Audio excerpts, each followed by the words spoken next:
दोस्तों आपके लिए लेकर आए हैं आज एक बेहतर कहानी। कहानी दिल की गहराइयाँ। कहानी को पूरा सुने और चैनल को लाइक और सब्सक्राइब कर दें और छोटा सा एक कमेंट कर दें आपको कहानी कैसी लगी। कहानी को पूरा सुने। चलो शुरू करते हैं अब कहानी।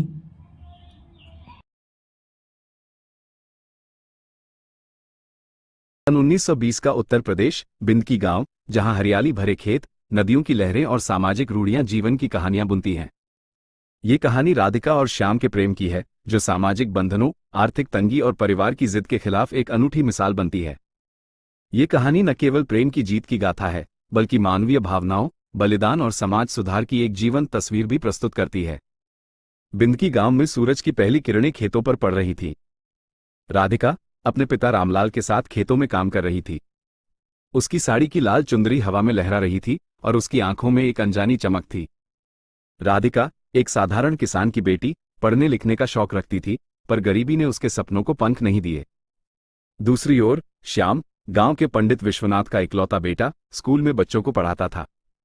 उसकी आवाज में जादू था। जब वह रविंद्रनाथ टैगोर की कविताएं पढ़ता तो बच्चे मंत्रमुग्ध हो जाते।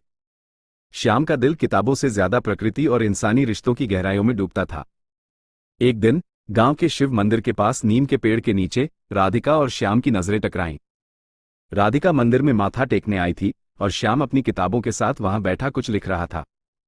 हवा ने राधिका की साड़ी का पल्लू उड़ाया, जो श्याम की किताब पर जा गिरा। श्याम ने मुस्कुराते हुए पल्लू उठाया और कहा, लगता है हवा भी तुम्हारी कहानी मेरी किताब में लिखवाना चाहती है। राधिका ने शर्माते हुए जवाब दिया, हवा की बातें तो सब सुनते हैं, पर दिल की बातें कौन पढ़ता है।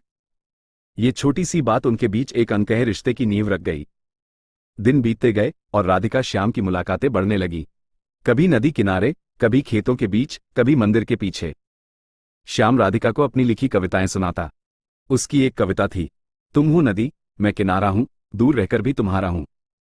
लहरों में बसती है मेरी सैर, तुम बिन अधूरी मेरी खैर।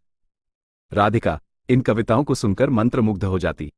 वो अपनी सादगी भरी बातों से श्याम के दिल को छू लेती।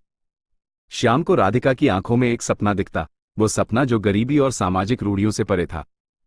राधिका को श्याम की बातों में एक विश्वास मिलता कि जीवन सिर्फ मेहनत और दुखों का नाम नहीं, बल्कि प्रेम और उम्मीद का भी रंग है।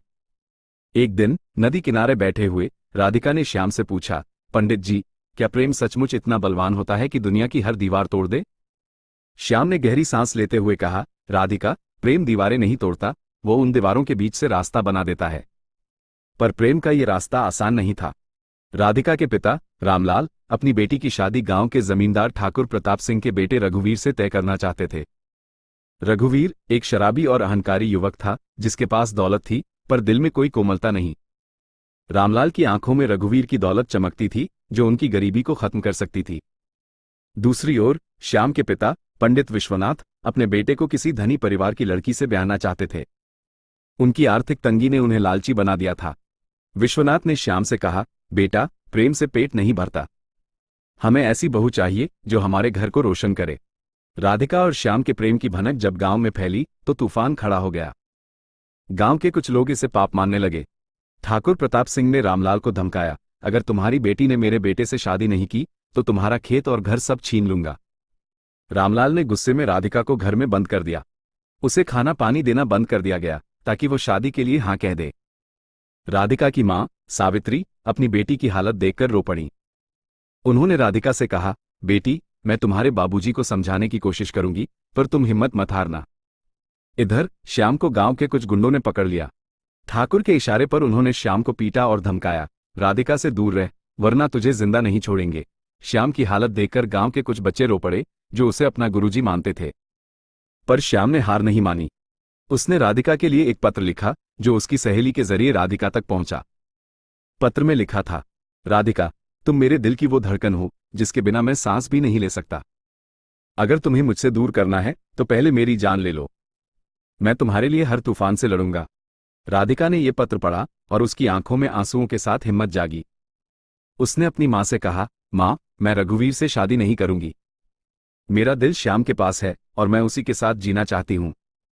राधिका की मां सावित्री ने अपने पति रामलाल को समझाने की कोशिश की। उन्होंने कहा, रामलाल, हमारी बेटी का दिल अगर श्याम के पास है तो उसे वहां रहने दो। दौलत से ज्यादा कीमती उसकी खुशी है। रामलाल गुस्से में आग बबूला हो गए, पर सावित्री की बातें उनके दिल में चुभने लगी। इधर श्याम ने गांव के कुछ पढ़े लिखे युवाओं को इकट्ठा किया।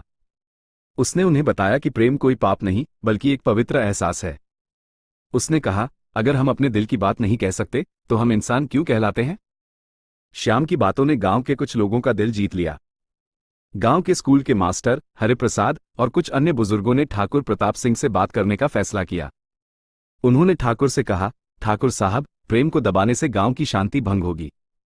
राधिका और श्याम को एक होने दो, पर ठाकुर ने उनकी बात ठुकरा दी। एक रात राधिका ने घर से भागने का फैसला किया। उसकी सहेली ने श्याम को खबर दी और श्याम रात के अंधेरे में राधिका को लेने आया। दोनों ने गांव छोड़ने का फैसला किया, पर इससे पहले कि वे जा पाते, गांव वालों ने उन्हें पकड़ लिया। गांव की पंचायत बुलाई गई। ठाकुर प्रताप सिंह और रामलाल ने राधिका श्याम को सजा देने की मांग की, पर तभी गांव की औरतें, जिन्हें राधिका ने सिलाई कढ़ाई सिखाई थी, आगे आईं। उन्होंने कहा, राधिका ने हमें आत्मनिर्भर बनाया, वो हमारी बहन है, हम उसे सजा नहीं, सम्मान देंगे। श्याम के छात्रों ने भी हिम्मत दिखाई। उन्होंने कहा, हमारे गुरुजी ने हमें सच्चाई का पाठ पढ़ाया, हम उनके साथ हैं। गांव के बुजुर्गों ने आखिरकार फैसला सुनाया कि राधिका और श्याम की शादी होगी। ठाकुर प्रताप सिंह को अपनी हार स्वीकार करनी पड़ी। राधिका और श्याम की शादी गांव के मंदिर में हुई। श्याम ने अपने स्कूल को और विस्तार दिया और राधिका ने गांव की औरतों को सिलाई कढ़ाई सिखाकर आत्मनिर्भर बनाना शुरू किया। उनका प्रेम न केवल उनकी जिंदगी को रोशन करता रहा, बल्कि गांव के कई युवाओं के लिए प्रेरणा बना। राधिका और श्याम की कहानी गांव की मिट्टी में बसी, पर उसकी खुशबू दूर दूर तक फैली। उनकी कहानी ने साबित किया कि प्रेम, हिम्मत और सच्चाई के सामने कोई दीवार नहीं टिकती। अगर आपको राधिका और श्याम की यह दिल छू लेने वाली प्रेम कहानी पसंद आए तो हमारे चैनल को सब्सक्राइब करें। हर हफ्ते ऐसी ही भावनात्मक और प्रेरणादायक कहानियां आपके लिए लाते रहेंगे। लाइक, कमेंट और शेयर करके इस कहानी को वायरल करें ताकि प्रेम की यह गाथा हर दिल तक पहुंचे।